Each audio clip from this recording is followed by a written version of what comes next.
Donc voilà, qu'est-ce qui se passe aujourd'hui? Vous le savez, hein, les utilisateurs ont évolué, les nouveaux standards ont évolué. Donc voilà, maintenant ce qu'ils veulent, c'est obtenir instantanément vraiment une expérience sans effort. Ce qui est intéressant dans la psychologie de l'utilisateur, c'est que nos cerveaux ne veulent pas réfléchir. On cherche la facilité. On est conçu, l'être humain est conçu comme ça. On va essayer de rechercher la facilité, rechercher la rapidité.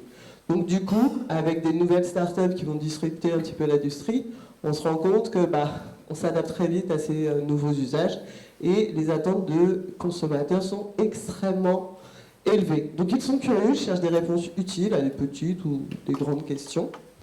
Exigeants, voilà, l'exigence, la personnalisation, on en parlera, et je ferai un point tout particulièrement là-dessus. Et impatient, voilà, on cherche en rapidité. Et du coup, le mobile a vraiment permis cette impatience. Donc l'acte de consommation a changé, donc bien sûr pas que le digital, on a tout ce qui est donc online, le robot, hein, vous savez, research online, purchase offline, donc je vais rechercher sur internet, je vais acheter en magasin, tout ce qui est click and collect et tout ce qui est showrooming. Donc voilà, toujours dans ces parcours, hein, c'est quelque chose que vous allez retrouver à mon avis sur l'ensemble des présentations, de l'expérience client, c'est avant l'acte d'achat, pendant l'acte d'achat et après post-achat. Donc on voit maintenant que voilà, il y a des ensembles de terminaux, il y a des boutiques physiques, il y a le mobile, il y a l'e-commerce en général. Voilà, tout ça finalement complexifie extrêmement les parcours clients. Avec vraiment ce nouvel enjeu, le smartphone, hein, qui est vraiment l'accélérateur de ces nouvelles attentes.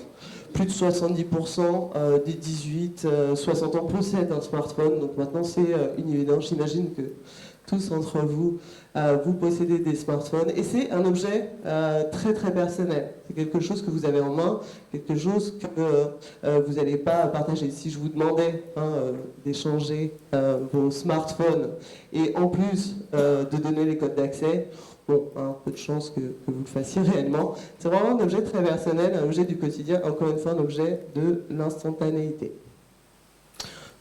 3/4 des consommateurs font une recherche sur leur smartphone avant d'aller dans des boutiques physiques.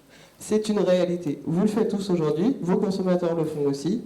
Donc il faut proposer justement des expériences qui accompagnent ce besoin, en fait. Ce besoin de consulter, de se renseigner en amont, notamment à travers le smartphone.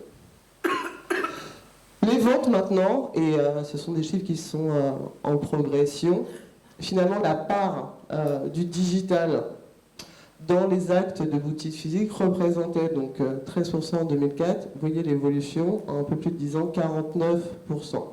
Alors bien sûr, on ne va pas être à 70% d'ici 2 ans, mais, parce qu'on atteint quand même des courbes de maturité. Mais voilà, la part du digital, en tout cas, dans l'acte d'achat, est effectivement très dominant.